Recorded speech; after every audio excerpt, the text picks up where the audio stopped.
Fala pessoal, sejam bem-vindos a mais um vídeo aqui do nosso canal. Se você não me conhece, meu nome é Rodolfo Consenzo, sou analista de investimentos CNPI, quero dizer que é uma honra recebê-los em mais um conteúdo exclusivo XTB Brasil. E hoje a gente veio trazer para vocês a visão semanal, o que pode impactar o mercado financeiro durante toda esta semana. Mas antes da gente iniciar o nosso vídeo, não se esqueça de se inscrever no nosso canal e também já deixa o seu like, assim o YouTube vai notificá-lo todas as vezes que sair um vídeo novo, um conteúdo novo aqui no nosso canal. E toda semana nós trazemos novidades para vocês, fechou? Bora lá então, visão semanal dos mercados globais. Senhoras e senhores, antes da gente falar sobre o que vai acontecer essa semana, eu sempre gosto de trazer na nossa lembrança todos os principais indicadores que saíram na semana anterior, porque isso pode impactar a semana atual que nós vamos viver agora, tá? Primeiro, nós tivemos na zona do euro dados de PIB e também dados de inflação. O PIB foi do terceiro trimestre, né? Esse Q3 significa quarterly, né? Ou seja, terceiro trimestre, então, de 2024. E houve um aumento de 0,6 para 0,9. E a inflação, que é o dado de IPC, houve uma diminuição de 1,7 para 2%. Ou seja, os dados da zona do euro foram dados a princípio excelentes. Um aumento, né, uma aceleração no PIB que mostra um desenvolvimento econômico, uma geração de renda maior dentro da zona do euro, e mesmo com essa alta na movimentação, né, por parte ali da quantidade de riquezas geradas pelo país, a inflação diminuiu de 1,7 para 2%. Então, dados a princípio excelente. Nos Estados Unidos, nós já tivemos algumas condições um pouco adversas. Primeiro, o dado do PIB, também do terceiro trimestre, que houve uma diminuição de 3% para 2,8%, ou seja, a geração de riqueza foi menor do que comparado com o mês anterior. E os dados de inflação, o PCE núcleo também do terceiro trimestre, diminuiu de 2,8 para 2,2. Então, ao mesmo tempo que houve uma diminuição na geração de riqueza nos Estados Unidos, também houve uma desaceleração da inflação. A inflação diminuindo é uma informação perfeita, excelente para nós. Já um PIB diminuindo é algo que não é interessante. Pode acontecer, nós não vamos analisar um dado isolado, ok? Mas já começa a dar alguns sinais, alguns indícios aqui que não é interessante para a economia. No Japão foi mantida a taxa de juros em 0,25%. Em Hong Kong nós tivemos também um PIB diminuindo de 0,3% para menos 1,1%. Outro dado que não foi bacana aí, pelo menos pela interpretação dos investidores na semana anterior. E nós também tivemos o famoso dado de payroll, que eu trago para vocês aqui atualizado. A gente vem monitorando o dado de payroll já faz um tempo lá no mercado norte-americano, e aqui eu trago para vocês os dados atualizados de uma interpretação também do que veio. Nós tivemos um ganho médio por hora trabalhada acima do mês anterior, de 0,3 subiu para 0,4, ou seja, o valor médio trabalhado por hora que a população norte-americana está ganhando aumentou de 0,3 para 0,4. Já a taxa de desemprego foi mantida a mesma, em 4,1%. Não houve alteração comparado com o mês anterior. Entretanto, o relatório de empregos privados e não agrícolas, esse sim, decepcionaram bastante, tá? Relatório de empregos privados, ele veio negativo em menos 28 mil empregos, né? Ou seja, não houve então geração de empregos, pelo contrário, o emprego ele teve uma contração, ok? E não uma expansão. Então isso é algo bem complicado para o mercado norte-americano. E o relatório de empregos não agrícolas também houve uma diminuição, foi para 12 mil, geração, né, de 12 mil empregos. Nós estamos saindo ali do relatório de empregos privados de 200 mil para menos 28 e do não agrícola de 250 para 12. Isso mostra uma desaceleração na geração de empregos norte-americano bastante preocupante, tá, senhoras e senhores? Vamos verificar como que esses dados continuarão vindo aí nos próximos meses. Vamos continuar analisando o que essa condição pode trazer para a economia. Lembre-se que quanto menos empregos um país gera, o consumo também tende a diminuir. Afinal, a população está ganhando menos dinheiro, né? A população está menos empregada, então o consumo tende a diminuir. E consumo diminuindo, isso pode impactar diretamente no balanço das empresas, principalmente aquelas que estão listadas na bolsa. Se as empresas estão vendendo menos, isso vai impactar diretamente no fluxo de caixa da empresa. ok? Trazendo ali, né, obviamente, né, prejudicando qualquer tipo de investimento em renda variável, certo? A gente vai explicar posteriormente para vocês em outros vídeos mais para frente, lembrando que tem vídeos aqui no nosso canal explicando exatamente como interpretar o payroll, caso você tenha dúvidas, certo? Bom, nós estamos também retornando de uma semana onde o S&P 500 e a Nasdaq caíram aproximadamente 1,70%, e nós também tivemos uma movimentação de queda para o mercado europeu de 1,80, comparado ali o Eurostock 50. Já o mercado asiático, puxando um pouquinho mais ali para o Japão, subiu 3,60%. Vamos dar uma olhada. Estou aqui com a minha plataforma da XStation aberta. Lembrando, caso você não tenha uma plataforma de mercados internacionais, você consegue abrir uma conta demonstração de forma 100% gratuita na plataforma XStation.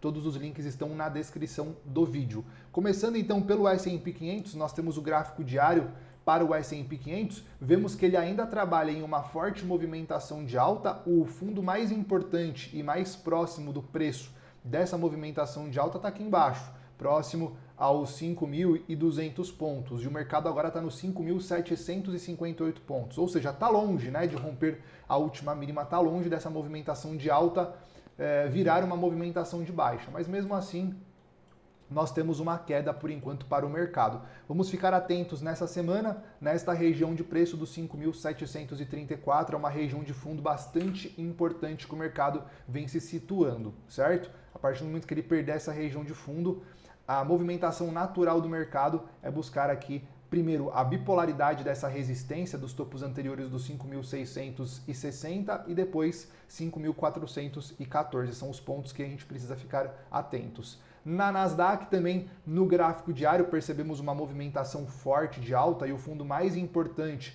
e mais próximo que nós temos é a região dos 17.400 pontos. O mercado está nos 20.170 pontos, ou seja, está longe também deste fundo mais relevante do gráfico diário. Entretanto, nós temos uma linha de tendência de alta que está sendo testada, próxima a uma região de fundos anteriores nos 19.865. Se o mercado perder esse nível de preço, provavelmente ele vem testar os 18.432 pontos, ok? Também vamos ficar atentos aí para a Nasdaq, ela está numa região de suporte, bem como o S&P 500 trabalha uma região de suporte. Já o mercado europeu, começando pelo Eurostock 50, nós temos uma movimentação de alta, ele fez uma quebra de estrutura, né, dessa movimentação de alta, rompendo essas regiões de fundos anteriores, ó, veio fazer o teste da região de topo e agora começa a ceder. É algo que realmente preocupa quando a gente olha para o mercado com um viés técnico, de análise técnica, melhor dizendo. Isso mostra para a gente então uma continuação de uma movimentação de queda para o mercado do Eurostock 50, principalmente ele não conseguindo romper essa região de resistência dos 5.080 pontos aproximadamente. Agora ele também rompe uma linha de tendência de alta, possivelmente vindo para fazer o teste da região de fundo anterior dos 4.730 pontos e posteriormente 4.530, 4.416 pontos são as próximas regiões a serem testadas para o mercado do Eurostock 50, enquanto ele não conseguir firmar preço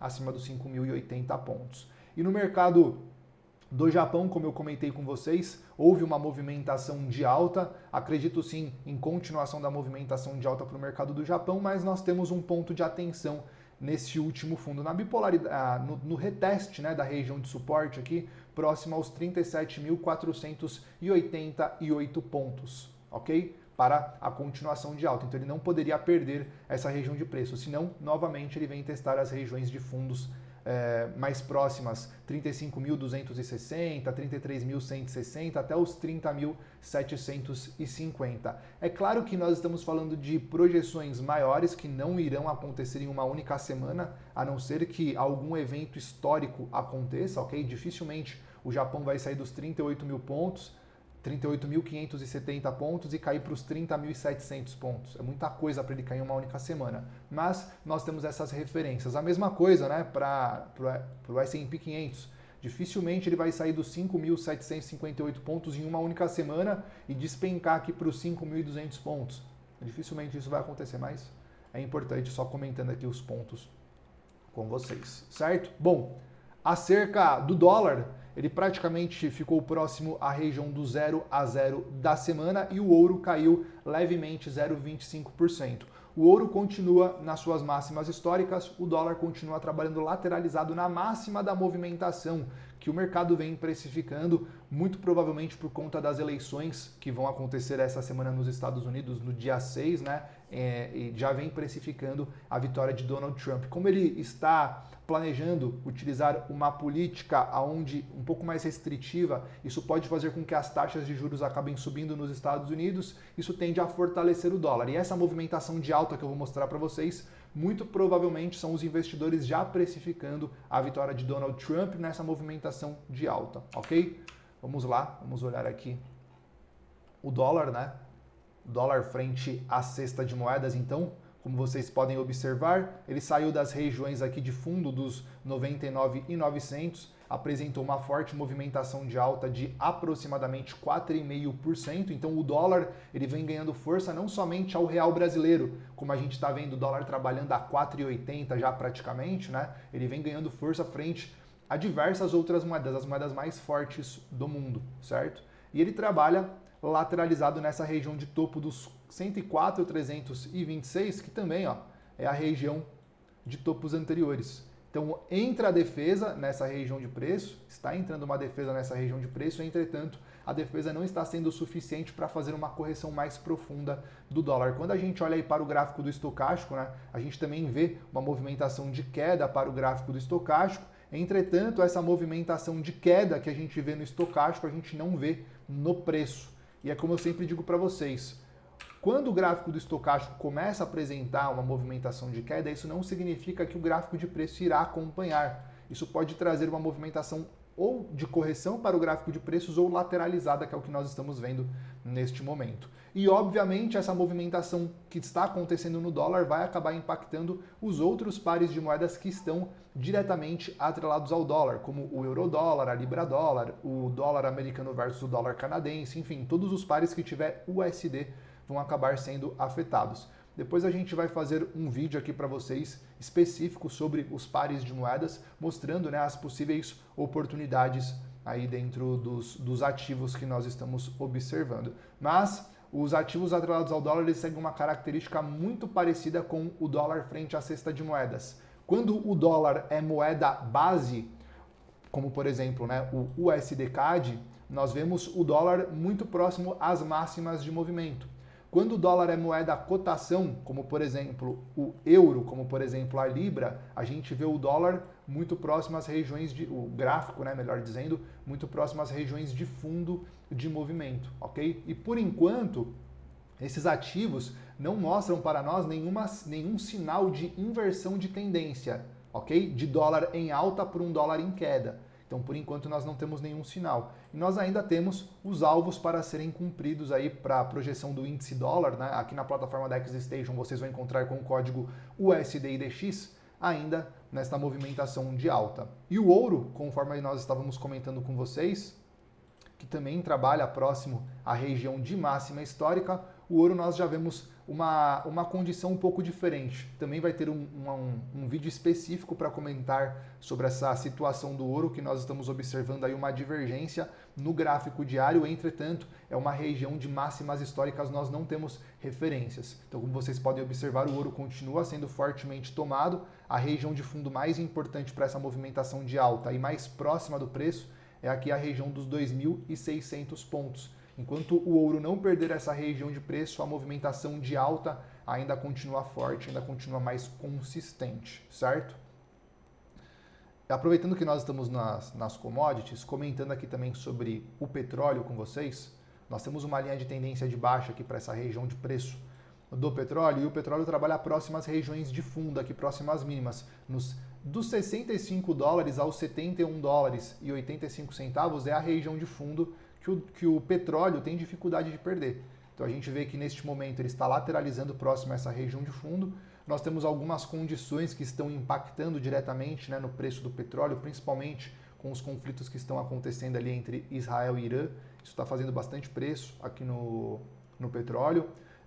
Informações também que vêm dos Estados Unidos acerca da abertura, né, das reservas de petróleo para conseguir controlar ainda mais a inflação, também estão impactando no preço do petróleo, então é importante a gente ficar sempre atento nas notícias e no calendário econômico que vão estar sendo divulgados para nós. Aqui na plataforma da XStation nós temos a aba notícia, que todas as informações que a nossa equipe considera interessante vão ser disponibilizadas para vocês, e também aqui na aba calendário econômico, todos os principais eventos econômicos que irão sair durante a semana serão publicados para vocês aqui também, ok?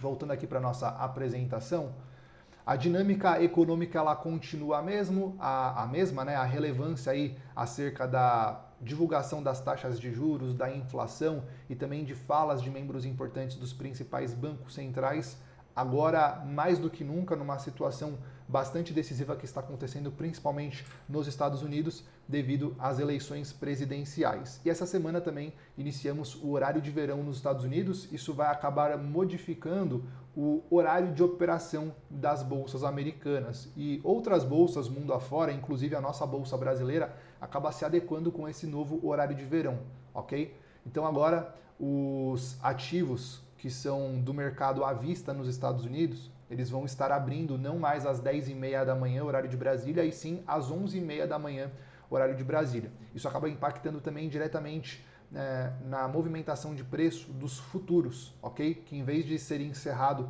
às 18 horas, serão encerrados às 19 horas, os futuros, certo? Então, só para trazer aqui a informação para vocês. Esta semana, segunda-feira, nós temos PMI na França, Alemanha, Zona Euro e Austrália. Como vocês muito bem sabem, a gente já vem explicando isso para vocês. PMI mostra o desenvolvimento econômico da região. Vamos ficar atentos, dados de PMI acima de 50 mostram um desenvolvimento econômico, abaixo de 50 mostram uma retração econômica, de preferência acima de 50 e também acima do anterior. É uma condição boa para o mercado. A agenda econômica, mais uma vez, vocês conseguem encontrar na aba calendário na plataforma XStation. Aqui vão estar todas as agendas econômicas dos principais países que são considerados aí, certo?